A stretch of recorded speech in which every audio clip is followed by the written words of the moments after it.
کتنی خوبصورت آپ نے بات کی. اچھا عائشہ، ہم دیکھتے ہیں کہ بہت سارے گھروں میں صبح الصبح تلاوت لگا دی جاتی ہے، تو ٹیلی ویژن پہ خواتین یہ کرتی ہیں کہ جی اب سورہ بقرہ کی تلاوت لگا دی ہے، اور پھر گھر کے جو کام کاج ہیں ان میں وہ مشغول ہو جاتی ہیں، بٹ وہ سن رہی ہوتی ہیں، اور کہیں نہ کہیں اگر وہ وہاں سے اس اپروچ سے باہر بھی ہو جاتی ہے تو ان کو ہوتا ہے کہ ایٹ لیسٹ اس کی آواز میرے پورے گھر میں گونج تو رہی ہے. تو یہ کتنا آپ اس کو خاص کہیں گی، یا پھر آپ کو لگتا ہے نہیں اس کو بیٹھ کے سننا چاہیے؟ اس پر میں بات کرنے سے پہلے نا ایک چیز، میں پرانے زمانے کے جو پی ٹی وی کے ہمارے ڈراماز چلتے تھے ان میں، اس میں ایک خاکہ تھا، اس میں انہوں نے کہا کہ خدا نے جو اس کی نعمتیں ہیں نا، صرف نعمت کا آپ نام لیتے ہیں نا، اس میں اتنی تاثیر رکھی ہے کہ آپ کی سوچ بدلتی ہے. مثال کے طور پر انہوں نے کہا گول گپے یا املی کی بات کریں آپ تو آپ کے منہ میں پانی آتا ہے. تو انہوں نے کہا کہ جب آپ خدا کا نام لیں یا خدا کا نام سنیں تو کیسے ممکن ہے کہ آپ کا دل نہ بدلے. ٹھیک ہے، تو یہ تو خدا کا، یہ تو صرف نعمتوں کی بات تھی نا.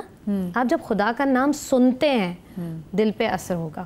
اور اگر آپ پڑھتے ہیں تو بہت ہی اچھا. وہ ایک مثال بھی ہے، جتنا گڑ ڈالو گے اتنا میٹھا ہوگا نا. لیکن ظاہر ہے کہ جب آپ کام کاج کر رہے ہیں تو اس وقت بھی اگر آپ کی نیت یہ ہے کہ بھائی میں توجہ سے سنوں تو اس کا فائدہ آپ کو ہوتا ہے.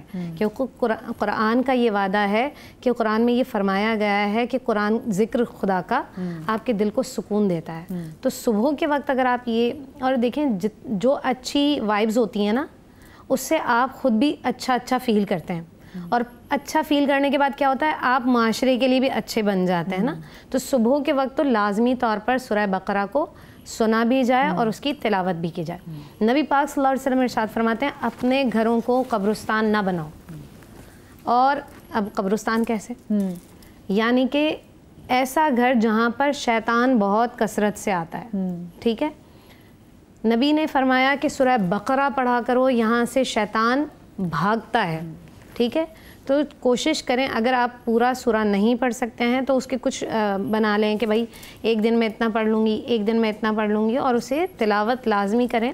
خاص طور پر اس سورہ کے اندر میاں بیوی کے درمیان جو تعلقات خراب کرتے تھے، جو فرشتے اور جادو سکھایا گیا تھا، ہاروت اور ماروت جو فرشتے نازل کیے گئے تھے، اس کا ذکر ہے اس کے اندر. تو خاص طور پر نبی پاک صلی اللہ علیہ وسلم کی حدیث مبارکہ سے ثابت ہے کہ اگر اس سورہ کی تلاوت کی جائے یا تلاوت کو سنا جائے تو وہ گھر جادو کے اثرات سے محفوظ رہے گا. ٹھیک ہے، اب یہ میں تو یہ سمجھتی ہوں کہ آج کے دور میں خدا کا احسان ہے ہمارے لیے کہ ہمارے پاس موبائل فونز ہیں. بعض اوقات یہ ہمارے لیے بہت بری چیز ہو جاتا ہے، لیکن اس کے فوائد بھی تو کتنے ہیں. لیکن اس کا فائدہ یہ ہے کہ آپ رکھ دیتے ہیں، آپ کا مریض اس قرآن کو سنتا ہے اور صحت یاب ہونے لگتا ہے. ٹھیک ہے، بعض اوقات ایسا ہوتا ہے بعض خواتین بعض اوقات نہیں پڑھ پاتی ہیں تو آپ سن سکتی ہیں ان ایام میں. تو یہ فائدہ مند چیز ہے، اگر آپ اس کو استعمال کرتی ہیں تو آپ کی زندگی کے اندر ایک مؤثر تبدیلی آ سکتی ہے. ہمیں یہاں پہ چھوٹی سی بریک لینی ہے، بریک کے بعد حاضر ہوتے، کہیں مت جائیے گا.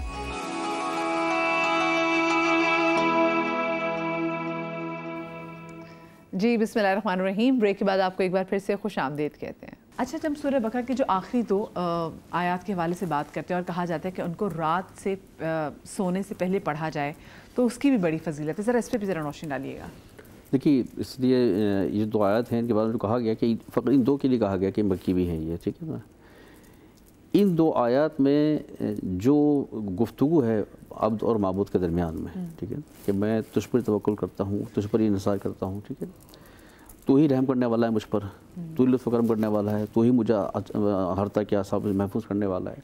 تو رات کو سونے سے پہلے اگر ان کی تلاوت کی جائے، ٹھیک ہے، تو وہ پوری رات میں صبح تک انسان خدا کی رحمت کے سائے میں رہتا ہے اور ہر طرح کی شیاطین کے اثرات بس سے محفوظ رہتا ہے. ٹھیک ہے نا، اور خود جو جسمانی یا ظاہری اثرات بد ہیں وہ تو اپنے مقام پر ہے، خود فراغی رزق کے لیے بہترین عمل ہے یہ. ٹھیک ہے، اپنے دعاؤں کی قبولیت کے لیے بہترین ورد ہے یہ. ٹھیک ہے، تو ان دو جو آخری کے آیتیں ہیں، بعض اوقات 3 کو بھی شمار کر لیتے ہیں، اس سے پہلے والی آیت کو شمار کر لیتے ہیں، تو ان کی تلاوت کرنا کم از کم اتنا تو ضرور کرنا چاہیے ہر انسان کو. ٹھیک ہے، صحیح.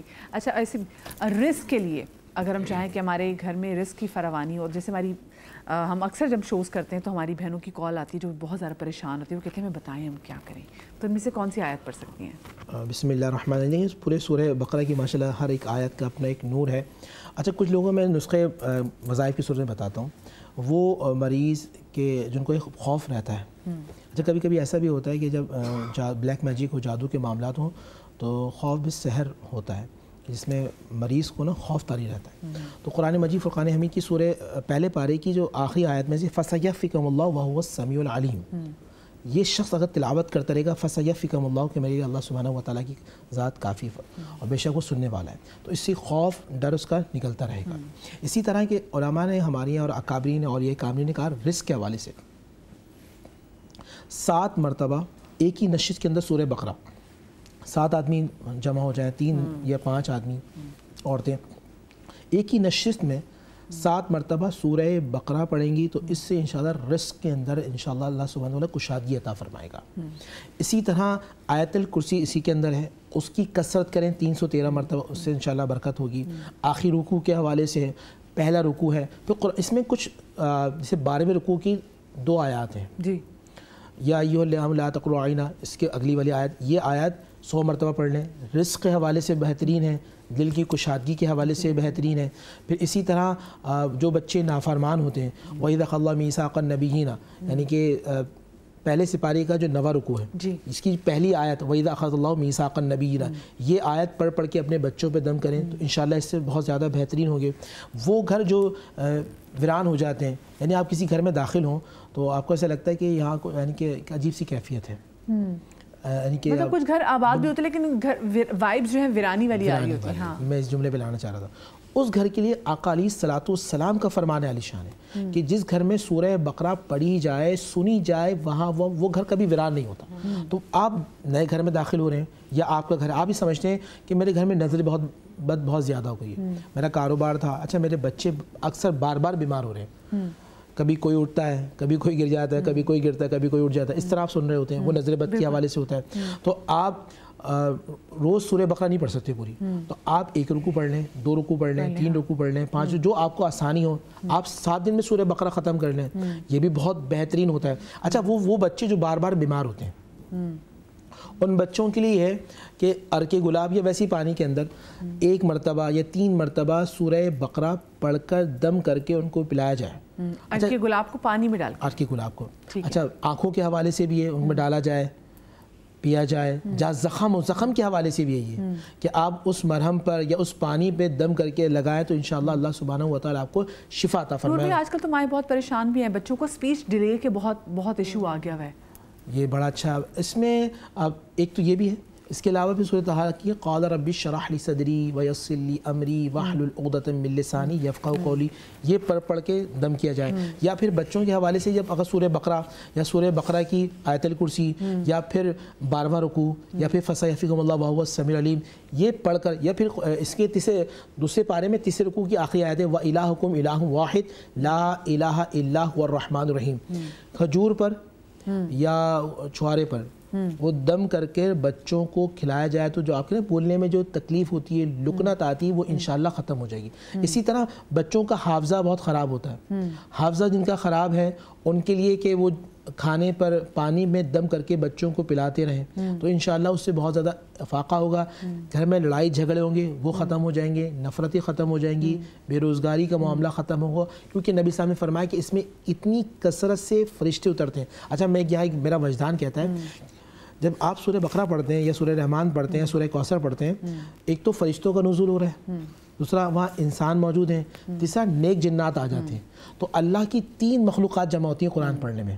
جب 3 مخلوقات جمع ہوتی ہیں اور آپ جب دعا کہتے ہیں تو فرشتے آمین کی مہر لگا کے اللہ کی بارگاہ میں لے کے جاتے ہیں اور پھر وہاں آپ کی دعائیں قبول ہوتی ہیں.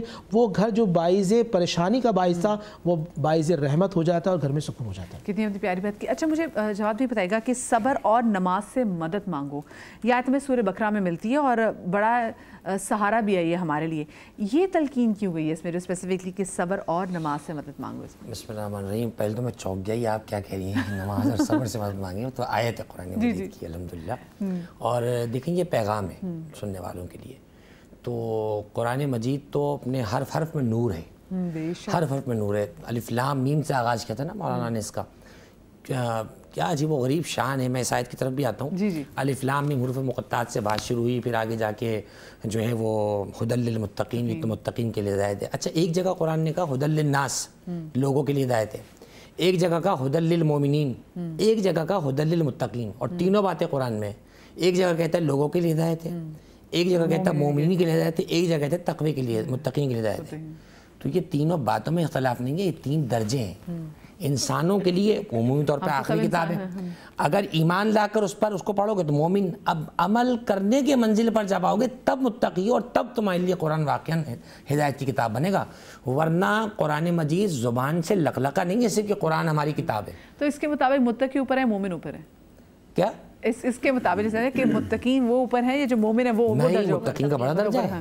ازلفت الجنت للمتقین اعدت للمتقین, یہ تو پھر آیات الگ ہیں کہ متقین کا تو مقام ہی الگ ہے. مومن کی بھی تو ڈیفینیشن یہ ہے کہ صرف ایمان کے ساتھ تو متقی پرہیز کا ایک دیکھیں ویسے مدارج بہرحال بیان کیے گئے. یہ ایک اور ہمارا خوبصورت عنوان ہے, انشاءاللہ اس پہ بھی ضرور بات ہوگی. سورہ مائدہ میں ایک آیت ہے انما یتقبل اللہ من المتقین, اللہ صرف متقین کا عمل قبول کرتا ہے. انما ہے یعنی تقوی ضروری ہے. دیکھیے آیات متقی, اس پہ ضرور ایک عنوان ہم رکھیں گے تاکہ بات آگے بڑھے. اسپیسیفک آپ کو اس آیت کی طرف آتا ہوں, نماز اور صبر سے مدد حاصل کرو. دیکھیے جب بھی انسان پریشان ہوتا ہے نا تو وہ جیسے بات ہوئی کہ اندر سے قرآن مجید اس کو ایک سکون دیتا ہے. الا بذکر اللہ تطمئن القلوب. نماز سے بہتر کون سی صورت یاد خدا کی ہے؟ اقیم الصلاۃ للذکری, نماز قائم کرو میری یاد کے لیے. ایک بات. دوسری بات یہ جب آپ دیکھیں جب 2 رکعت بھی نماز آپ پڑھتے ہیں نا کبھی پریشانی بھی ہوتی ہے.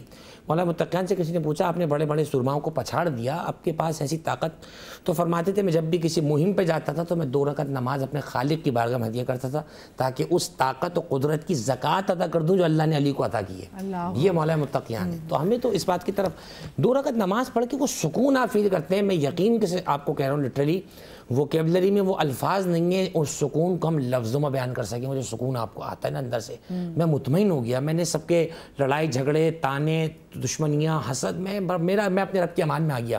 یہ جو سورہ مبارکہ بقرہ ہے اس کے تو بارے میں یہ ہے کہ جس نے اسے ایک بار پڑھا صرف اللہ عنہ الف مکروہ, اللہ اس سے 1000 برائیاں دور کرے گا.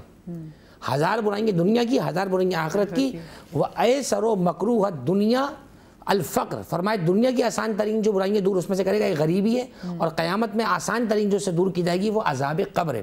تو صبر اور نماز کوشش کریں کہ نماز پابندی سے کریں, اور صبر کو یہاں روزے سے بھی تعبیر کیا گیا ہے.